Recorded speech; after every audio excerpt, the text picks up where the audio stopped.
Last year, Tested and I were invited behind the scenes of HBO's House of the Dragon during its season 2 production. We'll take you behind the scenes where craftspeople are painstakingly making props and weapons for the show. They're engineering dragon riding rigs and designing the iconic trappings of Westeros. Let's dive in. Tim, you are holding a crossbow. Yeah, I am, and this is going to be one of the characters' crossbows. And there's some quite specific requirements for this crossbow, and hence the design we have here.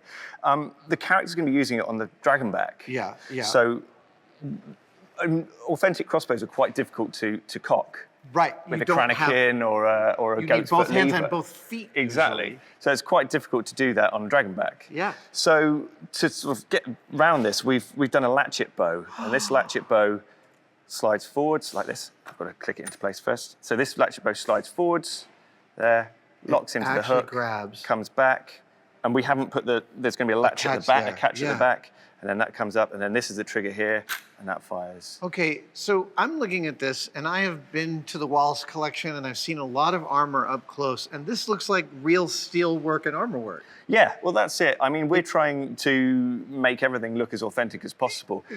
Looks absolutely authentically like 16th, 17th century munitions. Yeah, exactly. And a lot of the technology is, we've just taken it straight from how it was. So you've been copying original designs. So this just locks off. And it's a little bit temperamental in some places, sure. You know, this, and the actors are going to have to get used to that. But actually, I think that's going to help them. That's more character to it. Yeah, exactly. And so, I mean, this isn't a steel. No. Right, it looks like that. Well, and this isn't the eventual one that we're going to make.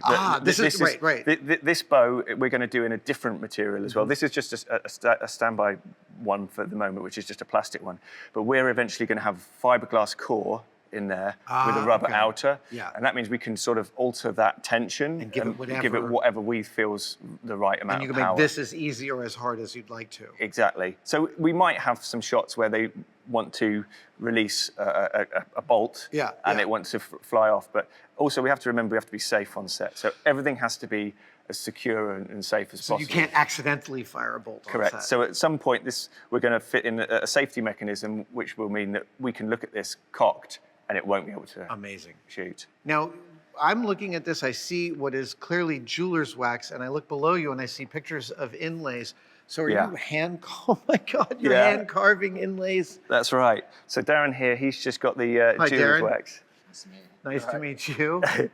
He's basically, we've got the reference images and we're trying to make an ivory bone look inlays, and so he's just taking each piece of wax and he's melted it onto the contour of here, then cut that back, and now he's hand carving each one. And then this will be cast in resin to be the ivory? Exactly. So we'll mold that and then cast it, and then we'll be able to make numerous versions of it.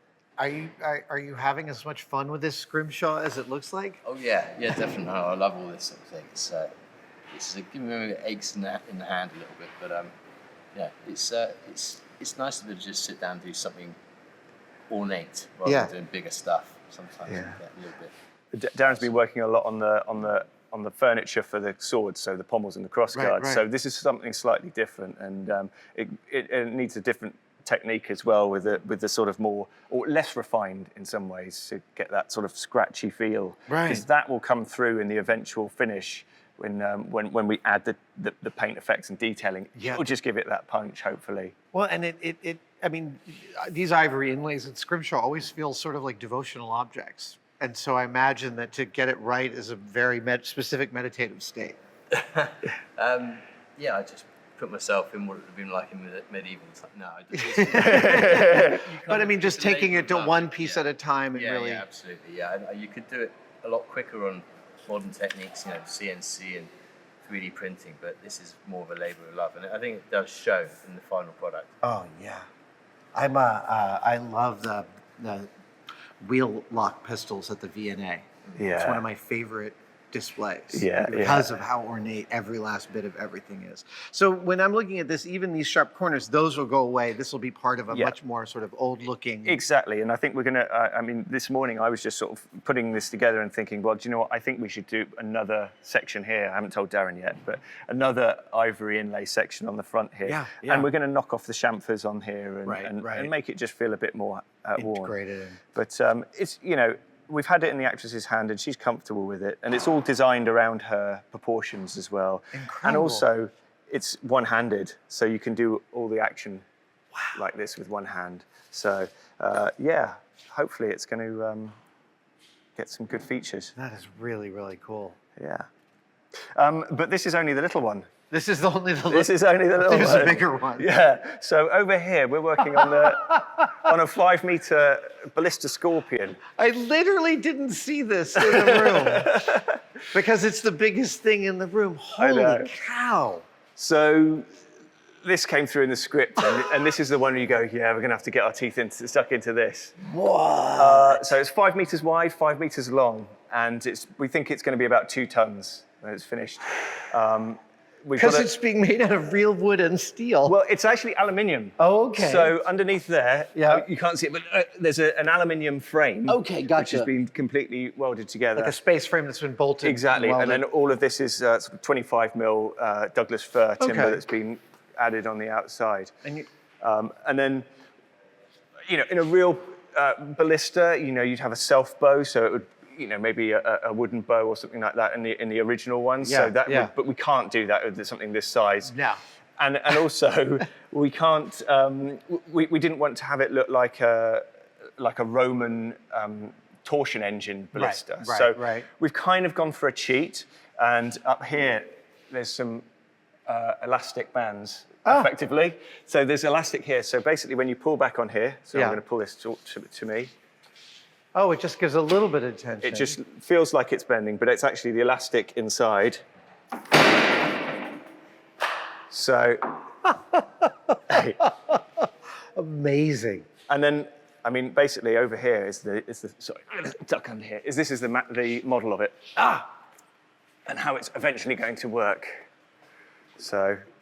Oh my God. And you're going to end up building this whole thing too? Well, construction of building this. They're working on that. Right. This is going to be just a timber block. Right. But this gives us the weight, because on a real ballista, you can push this mechanism forwards yourself, but because we're 3.5 meters up, it needs a counterweight to put it forwards. Right. So that's why we've got this. Look at that. So at the moment, it's basically like a English windlass crossbow system, and the pulleys. Ratchet forwards. We might have to have a little lift up there and then down, and then we draw back. Oh my gosh. This is sort of one of those. Have you been excited about this since you first saw the drawings? Yeah, well, I got to draw them. It was when I got the option just to sort of look at how it was all going to work, and it was you know, you start thinking about all the possible ways you can deal with this. And then we're going to have, if you see there's some steps. Yeah. And those steps are going to be here. So we'll have a loader, a stuntman. Who actually walks up. Climb up there. Oh my up God. to the top there. And then there. And then we just pull this rope here. This makes me so happy. Because it's only, I mean, you say you're not building a real ballista, but only in the tension in this arm. Everything else about it is real. Yeah, exactly. Everything's real apart from the amount of tension we put on it. I mean, it's big enough that even moving it for cameras involves safety issues. Yeah, absolutely. And we've got to put this on top of the Red Keep wall, which is about 30 feet up. So we're going to have to crane this into position.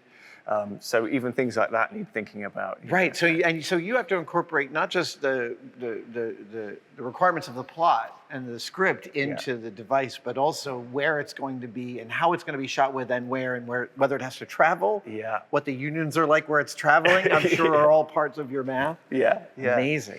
So and we're just at this stage, and we're about to get these fiberglass. So you've got the fiberglass molds there. Oh, so these will be these are sculpted. Correct. So and they've got sort of a steel look with bands on them, and then we'll place these into the as an armature, Nice. and then we'll fiberglass onto that, and hopefully it won't shake itself apart when we come to fire it on set. Oh my God. I love that I walked into this room and I've spent the last half hour here and did not notice this. I know, and I can't wait to see it on the base Oh, as I'm well, sure.